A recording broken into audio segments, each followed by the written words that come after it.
po sa choir, baka-bless po ng pag-awit, siyempre sa leader din po nila, no? So purihin ang Panginoon.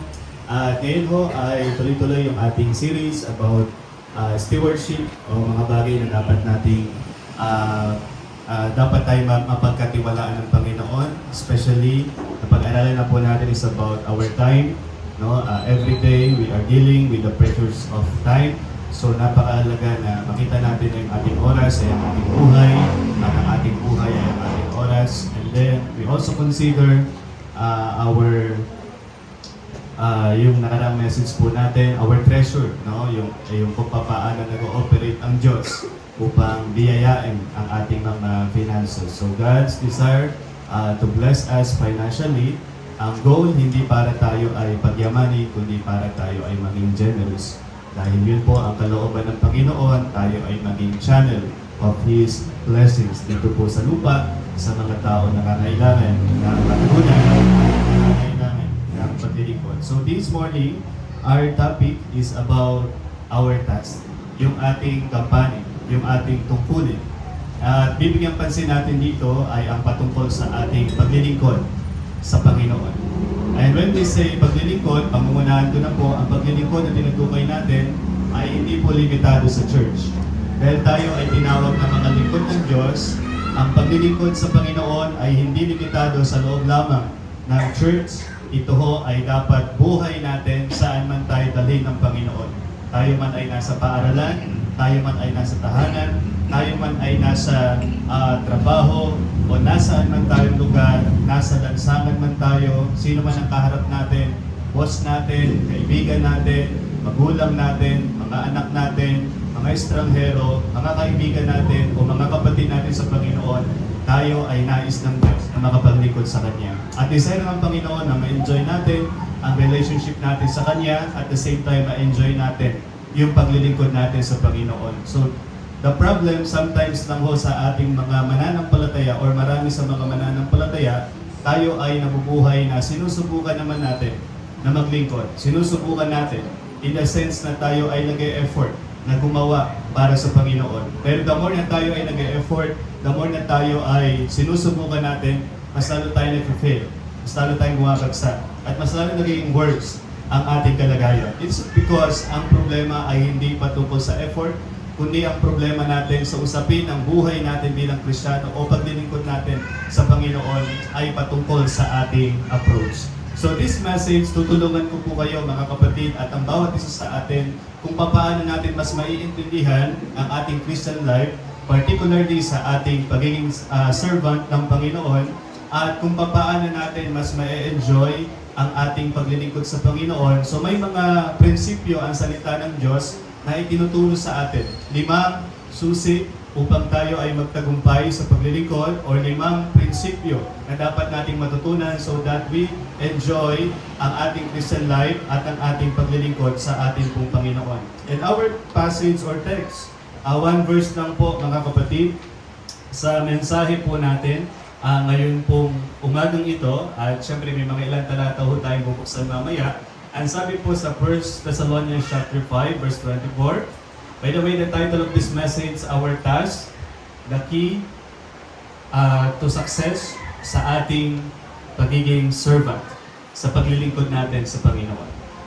Okay, 1 Thessalonians chapter 5, verse 24, the Bible says, faithful is He that calleth you, who also will do it. Matapat ang Diyos na tumawag sa atin sa buhay kaligtasan, at tumawag sa atin sa buhay paglilingkod. At ang Diyos na matapat na tumawag sa atin, ang responsable rin na mag-equip sa atin o magbigay sa atin ng kakayahan upang maging matagumpay na magawa natin anuman yung trabaho na tinawag po niya sa bawat isa po sa atin. So sa usapin ng gawain, hindi sinasabi ng Diyos sa atin, okay, gawin mo ito. Ang sinasabi ng Diyos sa atin, sasamahan kita, ako'y sasa iyo, ako'y sumasa iyo, at ako'y gagawa sa pamamagitan mo. Ganyan po ang paglilingkod sa Panginoon. So first principle na gusto ko pong maintindihan natin in this servanthood, mga kapatid. Number 1, service is not something we do for God, but service is something God does through us. So ang paglilingkod paglilingkod sa Diyos o ang ministry ay hindi mga bagay na ginagawa natin para sa Diyos, kundi ito yung gawa ng Diyos sa pamamagitan natin. Kaya tayo po mga kapatid minsan ay nagtatry na maglingkod sa Panginoon, but for some reason, nangihina tayo, nalulupay-pay tayo, bumabagsak tayo.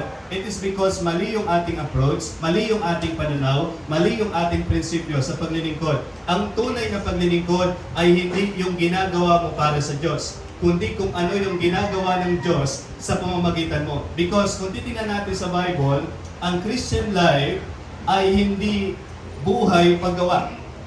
Okay? Please don't get me wrong, hindi ko pa sinasabing huwag tayong gumawa bilang Kristiyano. Pero we need to understand na ang Kristiyanong buhay is not a life of doing. Christian life is a life of being and becoming. So ang Kristiyanong buhay, hindi buhay paggawa. Ito ay buhay ng ating pagkatao. Kung nagiging sino tayo, nagiging kaayon ba tayo ng ating Panginoon sa Kristo. So ang Kristiyanong buhay ay hindi pagdagdag ng mga gawa at pagbawas ng mga gawa sa buhay natin. Ang Kristiyanong buhay ay ang payagan natin ang buhay ni Jesus na mahayag sa pamamagitan natin. So Christian life is about the life of Jesus. Kaya minsan tayo nangihina sa paglilingkod sapagkat we are just doing something for God, pero hindi natin pinapayagan ang Diyos na gumawa sa pamamagitan natin. Because Christian life ay ang buhay sa kalooban natin na nahahayag sa buhay po natin. Hindi mo kailangang umakto bilang isang Kristiyano. That's why, yun ho yung pagkakamali natin. Ginagawa natin to, inaalis natin to sapagkat para magmukha tayong Kristiyano. Nakakapatid, ang pagiging Kristiyano ay hindi mo dapat ina-act out. Ang pagiging Kristiyano ay ang buhay na ikaw ay lumalakad at nabubuhay na ipinapahayag mo ang buhay ng Panginoon Kristo. So you see, ang buhay Kristiyano is about the flow of the life of Jesus. Nag-overflow sa kalooban natin ang buhay ng Panginoon Kristo. And of course, ang result po niyan, yung conduct, yung gawa, at yung paglilingkod natin sa ating Panginoon. So ang tunay na ministry, ang tunay na paglilingkod is not something we do for God, but something God through us.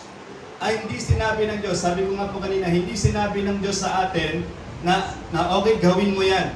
Hindi ganun ang sabi ng Diyos sa atin. Ang sinasabi ng Diyos sa atin, kasama mo ako, ako'y isa sa iyo, ako'y sumasa iyo upang gawin ang trabaho na tinawag ko para sa iyo. Faithful is He who calleth you, who will also will do it. Ibig sabihin mga kapatid, ang Diyos natin ay matapat na Kanyang kompletong gagawin anuman yung panawagan niya sa atin. At sinasabi rin po sa atin ang talata na ang Diyos ay responsable na tayo ay bigyan ng kakayahan upang magawa natin yung trabaho na pinagawa niya para sa atin.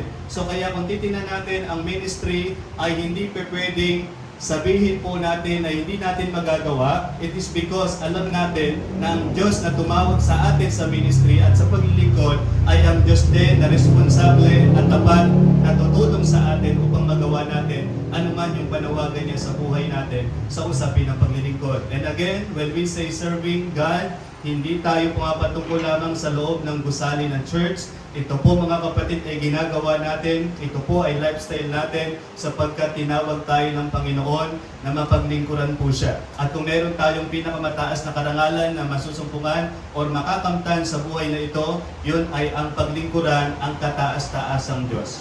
Hindi po ba ang sabi ng Panginoon Kristo, sino ang dakila sa inyo? Ang mga naglilingkod sa inyo.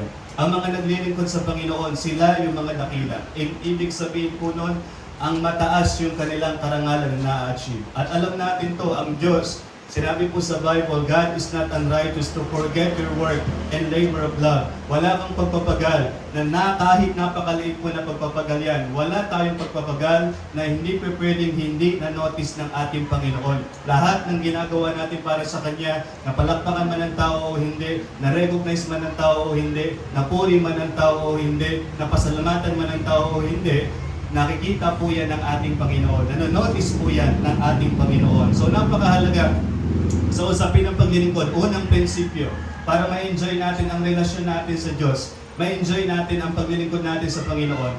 We need to understand this, na ang paglilingkod sa Kanya ay hindi yung ginagawa natin para sa Kanya, kundi kung ano yung ginagawa niya sa pamamagitan natin. That's why there's a lot of Christians na nagsisimula silang masaya na naglilingkod sa Panginoon, may kagalakan sa kanilang ginagawa para sa Panginoon, pero along the way, sila'y nanlamig, sila'y nanghina, sila'y bumagsak, sila'y natalikod. It is because nagsimula sila na ang kanilang pinagkakatiwalaan, yung relasyon nila sa Panginoon, yung debosyon nila sa Panginoon, pero dumating sila dun sa punto ng kanilang buhay na mas pinagkatiwalaan nila yung ginagawa nila para sa Panginoon kaysa ang ginagawa ng Panginoon sa pamamagitan nila. Therefore, yun po ay nagresulta ng paglilingkod at pagkatapos pagbagsak, panghihina at paglayo. So napakahalaga, maintindihan natin ang prinsipyong ito. Ang paglilingkod ay hindi kung ano yung ginagawa natin sa Diyos, kundi kung ano yung ginagawa niya sa pamamagitan natin. Pangalawang prinsipyo na makikita po natin sa usapin ng paglilingkod, no matter who is the object of our service, we are ultimately serving the Lord. Sino man ang object ng ating paglilingkod, amo mo man yan, kaibigan mo man yan, magulang mo man yan, mga anak mo man yan, or estranghero man yan sa kalsada, sa lansangan, hindi mo kilalang tao, sino man yung object ng ating paglilingkuran, ng ating pinaglilingkuran, ultimately ang pinaglilingkuran natin ang Panginoon. Amen. Ang sabi po sa Ephesians chapter 3, verse 5 to 7, ang sabi po dito ni Apostol Pablo, Ephesians chapter 6, verse 5 and 7, not with eye service, as men, verse 5, servants, be obedient to them that are your masters according to the flesh. So, ang pinapatungkalan niya dito, yung mga empleyado na naglilingkod sa kanilang mga boss, sa kanilang mga employer. Ang sabi po, paglingkuran natin sila with fear and trembling. Ibig sabihin nun, may mataas po na paggalang. In singleness of your heart. Ano po sinabi dyan? Tatlong word. As unto Christ. Ginagawa natin yon para kay Kristo. Amen? Verse 6, not with eye service as men pleasers, but as the servants of Christ, doing the will of God from the heart. With good will, doing service. Ano po sabi yan? As to the Lord and not unto men. So, kahit ikaw po ay empleyado at naglilingkod ka sa iyong boss, no matter who your boss is, ano man yung attitude niya, ano man yung treatment niya sa iyo, okay? Masama man yung trato niya sa iyo, hindi ka man niya na-appreciate, hindi ka man niya na-recognize, hindi po yun sapat na dahilan para ikaw ay hindi na maglingkod. Sapagkat ang pinaglilingkuran mo, hindi talaga yung boss mo, ang pinaka-pinaglilingkuran mo, ultimately, ang Panginoon. So, sino man ang inilagay ng Diyos sa harapan natin na ating paglingkuran, lagi nating iisipin, lagi nating ipapaalala sa ating puso, ginagawa natin ang paglilingkod hindi para sa taong ito, kundi para sa ating Panginoon. Amen? Do it as unto the Lord and not unto men. Kaya napakahalaga na makita natin na ang focus ng ating paglilingkod, walang iba kundi si Kristo. Hindi yung attitude ng mga tao sa paligid natin. Hindi yung sasahurin natin. Hindi yung trato ng kaibigan natin. Hindi yung trato ng magulang natin o trato sa atin ng mga anak natin. Ginagawa natin ang isang paglilingkod sa tahanan man, sa paaralan man, sa trabaho man natin, or kahit nasa labas tayo o sa gawain ng Panginoon dito sa church, ginagawa natin yan para sa Panginoon at hindi para sa tao. Amen? Kaya kahit ikaw ay namamasada lamang, tricycle driver ka, ikaw ay construction worker, ikaw ay nasa harapan ng computer, o ikaw ay anuman ang klase ng trabaho na iyong ginagawa, ikaw ay housewife, ikaw ay nag-aalaga sa iyong mga anak o sa iyong mga apo, anuman ang trabaho o tungkulin na tinawag sa iyo ng Panginoon, gawin mo yung paglilingkod na yan hindi para sa tao kundi para sa Panginoon. And you will notice, kahit mga ordinaryong task lamang ang iyong ginagawa, mayroong malaking pagbabago yan sa iyong buhay at magiging malaking pagbabago yan sa iyong pagkatao. So napakahalaga. Ang object ng ating paglilingkod, sino man yan, gawin natin yon para sa ating Panginoon. Amen? And then third principle na gusto ko pong makita natin, number 3, we must serve out of our spiritual gift, not natural talent. Tayo po ay dapat maglingkod hindi sa pamamagitan ng ating natural talent. Although, pwedeng gamitin ng Diyos yung ating mga natural talent. When we say natural talent, ito yung talento na meron tayo simula pa lamang nung tayo ipinanganak. Pero yung spiritual gift, ito ay kaloob ng Diyos simula nung tayo ay nagkaroon ng kaligtasan. Nung tayo ay nagkaroon ng personal na relasyon sa Diyos sa pamamagitan ng ating Panginoon Kristo. So napakahalaga na makita natin when we got saved, when we received the Lord Jesus Christ, Ang Holy Spirit ay sumasa atin at kasama natin. Our body is the temple of the Holy Spirit. At ang kaalinsabay ho nun, mga kapatid, meron na tayong mga spiritual na kaloob. At bilang mga Kristiyano at mananampalataya, hindi ka lamang merong natural talent, meron ka rin spiritual gift na dapat parehas gamitin ng Panginoon. Now, ano po ba yung spiritual gift? Meron pong mga motivational gifts na tinuturo po ang Bible. Kung titingnan po natin sa Romans chapter 12, verse 6 to 8. Kaya napakahalaga makita natin ito sa buhay paglilingkod natin sa Panginoon. Walang malaking naglilingkod at walang maliit na naglilingkod.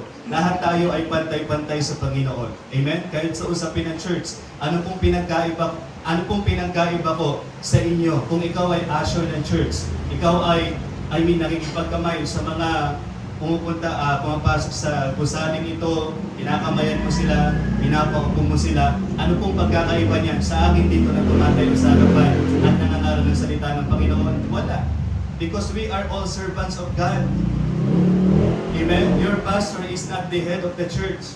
Jesus is the head of the church. Siya yung ulo ng church po ng ito, ang ating Panginoon Kristo. Walang kahit sinong tao, walang kahit sino pong mga kapatid nakatayo dito sa harapan ang ulo ng church na ito, kundi ang Panginoon Kristo lamang. Tayo po yung mga lingkod lamang ng Panginoon. Ine-exercise natin ano man yung mga spiritual gifts na ipinagkaloob sa atin ng Panginoon. So merong motivational gifts na sinasabi po ang Bible, at ito po ay 7 motivational gifts. Kung titignan natin sa Romans chapter 12, verse 6 through 8. Ang sabi po dito, "So we being many are one body in Christ, and every one members one of another, having then gifts differing according to the grace that is given to us." Okay? Ang sabi po dyan, "Whether prophecy, let us prophesy according to the proportion of faith, or ministry, let us wait on our ministering," or serving po yan. "Or he that teacheth on teaching, or he that exhorteth on exhortation. He that giveth, let him do it with simplicity. He that ruleth, or leadership po yan, with diligence. He that sheweth mercy, with cheerfulness." So makikita natin dito yung 7 motivational gifts. Meron pong prophecy. Okay? Ang sabi po dyan, meron pong gift of serving. Meron pong gift of teaching. Meron pong gift of exhortation or encouragement. Meron pong gift of giving, meron pong gift of leadership or leading, at meron pong gift of mercy.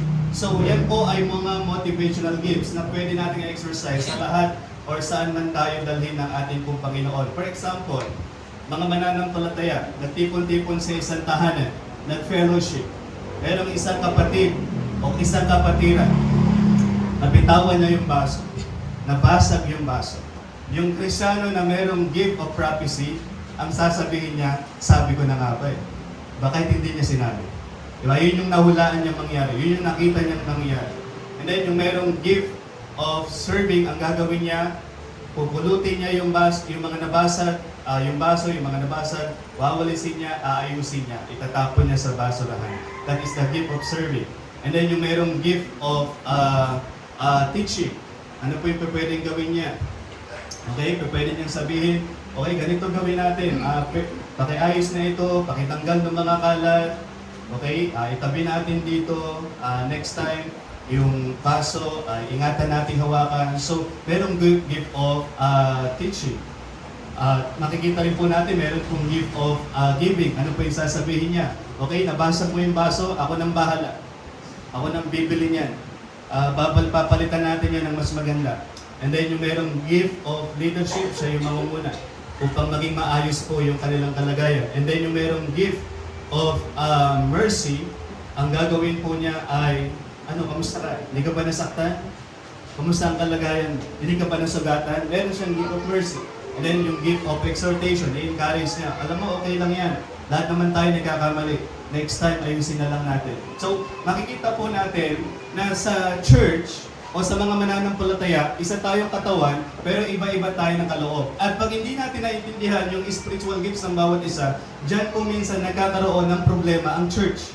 Dyan po minsan nagkakaroon ng masasabi po nating struggle or conflict sapagkat hindi natin naiintindihan yung spiritual gift ng bawat isa. Kaya minsan may makikita tayo mga kapatid natin sa Panginoon, pag merong medyo sumablay, may mga kapatid tayo sa Panginoon na nagko-correct, nagtutuwid, sapagkat meron silang gift of teaching or gift of leading. And then meron po tayong mga yung bang masyadong caring, andun po yung... Kaya kayo may mga gift of mercy, sila yung medyo mahirap masaktan.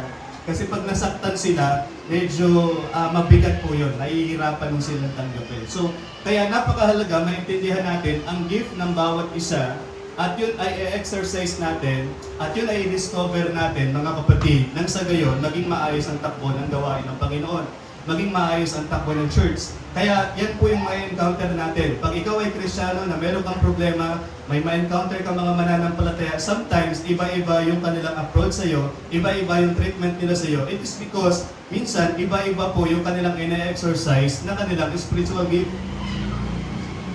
Amen? So napakahalaga, maintindihan po natin yon. At kung tayo, ano man yung spiritual gift na ibinigay sa atin ng Panginoon or motivational gifts, gamitin natin sa tama, gamitin natin ng balanse, at gamitin natin sa paglilingkod natin sa Panginoon, sa kapurihan ng ating Panginoon. So napakahalaga. Ang motivational gift, ito ay gift na kung saan kapag ginawa natin, mas masaya tayo, mas napaluluguran tayo, mas na-energize tayo, mas nagiging enjoyable ang paglilingkod natin sa Panginoon. Sapagkat yung ina-exercise natin, hindi lang yung ating natural talent. Ang ina-exercise natin, hindi yung pinilit ng tao sa atin na gawin, kundi ang ina-exercise natin, yung spiritual gift na discover natin na ibinigay ng Panginoon para po sa atin. Na dapat natin gamitin para sa Kanyang katawan at gamitin natin sa paglilingkod natin para sa Kanya. So kaya, napakahalaga na makita natin ito.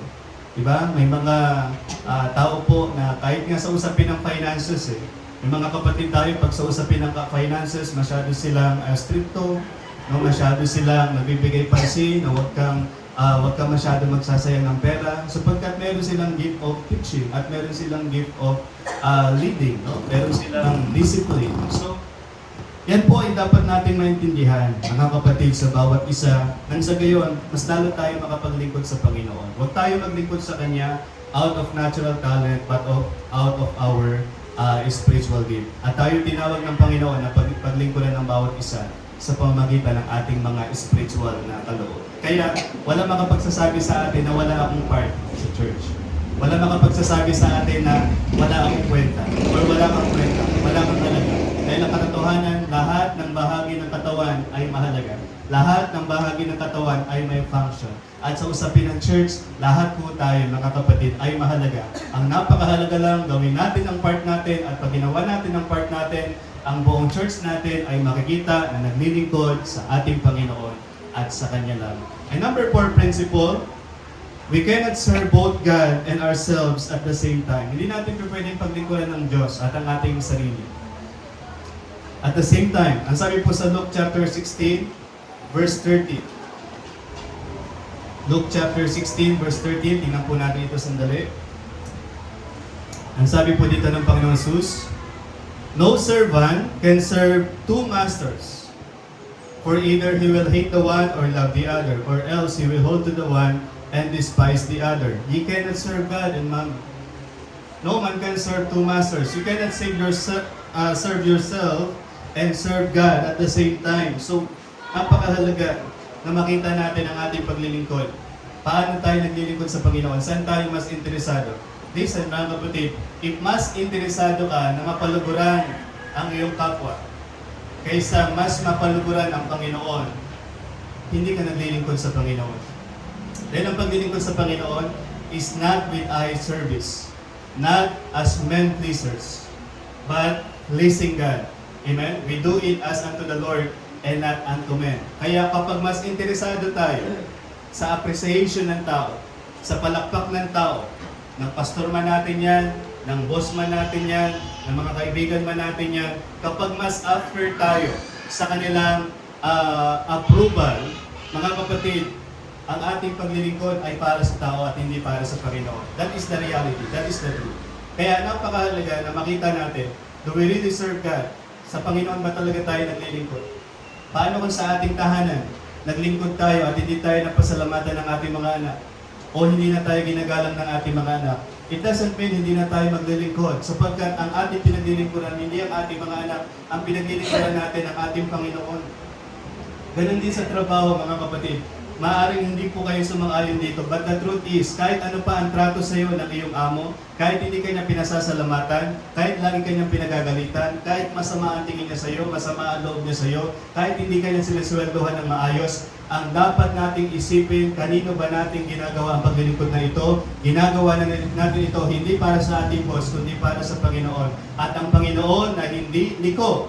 Alam po natin yan sa Bible, God is not unrighteous to forget your work and labor of love. Ang Diyos natin ay hindi liko. Alam niya lahat ng ginagawa natin. Alam niya lahat ng pagpapagal natin. Hindi pa pwedeng hindi niya manotice ito. At ang Diyos na nakakakita sa atin, ang nagsabi din na magbibigay sa atin ng gantimpala. Hindi lang sa buhay natin sa kabila, kundi sa buhay natin dito sa lupa, may gantimpala ang Panginoon sa ating pagtatrabaho, sa ating pagpapagal na ginagawa natin, hindi para sa pangalan ng tao, kundi para sa kanyang dakilang pangalan. That's why the greatest achievement, the greatest honor that you can have is to become a servant of the Most High God. Wala na pong iba. Hindi yung ma-promote sa trabaho, hindi yung mataas na sweldo, hindi yung recognition sa kumpanya. Ang pinakamalaking karangalan na meron ka sa buhay na ito ay ang mapaglingkuran ang kataas-taasang Diyos. Kaya make sure na ang pinaglilingkuran natin ang Panginoon at hindi ang tao. So we cannot serve God and ourselves at the same time. And number 5, lasting principle upang tayo ay magtagumpay sa paglilingkod. Number 5, real ministry takes place when divine resources meet human needs through a loving channel. Ang tunay na ministry, ganito mga kapatid. Are you listening? Ang tunay na ministry, ang Diyos, nakikita niya kung sino ang may pangangailangan. At nakikita din ng Diyos kung sino ang available maglingkod. At ang Diyos din ang gagawa doon sa taong available maglingkod upang siya'y gamitin ng Diyos na matugunan ang pangangailangan ng tao na nangangailangan ng paglilingkod. That is the real ministry. Amen? So God saw the need, nakita din ng Diyos yung available servant, at ang Diyos din ang matapat na gumagawa doon sa servant para matugunan ang pangangailangan. Like for example, hindi na tayo lalayo. Meron tayong ministry po ngayon sa Nueva Ecija. Nakita ng Diyos ang pangangailangan nila. They need the Word of God. They need relationship with God. They need salvation. They need spiritual growth. Amen? At nakita ng Diyos yung mga available servant. And praise God, nakita tayo ng Diyos. Sa katotohanan, hindi naman pwede namang hindi tayo isama ng Diyos eh. Pero isang regalo at pribileyo na nakita tayo ng Diyos at willing siya na tayo ay kanyang gamitin. Amen? So, praise God, nakita tayo ng Diyos na available at tayo yung kanyang ginamit. So, para tayo ay maging daluyan ng Panginoon sa ministry o daluyan ng Panginoon sa paglilingkod, tatlong bagay ang dapat nating makita as a servant, as a loving servant. Una, awareness. Kailangan ma-recognize natin yung pangungusap ng Diyos sa ating buhay. Kailangan makita natin, malaman natin ano yung pangangailangan. Huwag lagi natin iisipin kung ano yung ating pangangailangan. Ang iisipin din natin kung ano yung pangangailangan ng mga tao sa paligid natin. Paano tayo makapaglilingkod sa kanila. And I believe ang Diyos, lahat tayo tinatawag niya, lahat tayo kinakausap niya sa paglilingkod. Amen? So awareness, and then second thing is availability. Maging available servant tayo. Can we make ourselves available to serve sa ating pong Panginoon? Ito yung kaisipan na tinatanong natin sa Panginoon, Lord, ano yung gusto mong gawin ko? Saan mo ko gustong gamitin? Paano mo ko gagamitin? Yan po ang mga katanungan natin sa Panginoon. And then, reliance. Pagkatiwalaan natin ang Diyos na gagawa sa pamamagitan natin. Yes, there are things na sa buhay natin, nararamdaman natin, parang hindi natin kaya. Mawawalan tayo ng courage, mawawalan tayo ng faith, minsan, sa mga ginagawa o panawagan ng Panginoon sa bawat isa sa atin. But remember our passage this morning. Faithful is He who calleth you, who will also do it. Matapat ang Diyos na tumawag sa paglilingkod at Siya ang responsable. Siya ang magbibigay sa iyo ng kakayahan upang magawa mo ito. Kaya lagi natin yung tandaan, no matter who you are, gaano man kaliit ang tingin mo sa iyong sarili, gaano man kahina ang tingin mo sa iyong sarili, kaya kang gamitin ng Diyos sapagkat ang paglilingkod hindi nakadepende sa ginagawa mo para sa Diyos. Ang paglilingkod ay nakadepende sa gawa ng Diyos sa pamamagitan. Kailangan mo lang siyang payagan. Kailangan mo lang siyang pagkatiwalaan. At makikita mo sa iyong buhay kung paano kanya gamitin to your maximum potential. So allow God to use us, mga kapatid. So napakahalaga makita natin na ang Diyos ay tumatawag ng mga available servant. Ang buhay natin ay dapat buhay paglilingkod sa Panginoon. Ang mundo natin, ang laging gusto nila, achievement. Ang gusto lagi nila, yung kasikatan. Ang gusto lagi nila, makilala. Ang gusto lagi nila, ay sila'y maging tanyag. Ang gusto lagi nila, na sila ay laging pasalamatan o sila'y papurihan. Ang Panginoon, ang hinahanap niya, mga men and women, na willing and available na maglingkod sa Kanya. Hindi hinahanap ng Panginoon yung mga magagaling. Sometimes, pag ang tingin natin sa sarili natin, ang galing-galing natin, ang lakas-lakas natin, ang talino natin, ang musay-musay natin, doon tayo mas hindi ginagamit ng Panginoon. It is because mas pinagkakatiwalaan natin yung galing natin kaysa sa magagawa ng Diyos sa pamamagitan natin at sa buhay natin. That's why you surrender yourself to God, you surrender yourself to the Lord, and you will see kung paano ka gagamitin ng Panginoon at kung paano aayusin ng Panginoon ang iyong buhay. Siya na umanap ng kanyang buhay ay mawalan nito. Ngunit siya na mawalan ng kanyang buhay, alang-alang sa aking pangalan, sabi ni Jesus, ay makakasumpong nito. The more na mas inaalagaan natin yung ating pansariling, the more na tayo mas nagre-rely tayo sa ating mga sariling kakayahan, the more hindi natin nakikita yung gawa ng Panginoon sa ating buhay.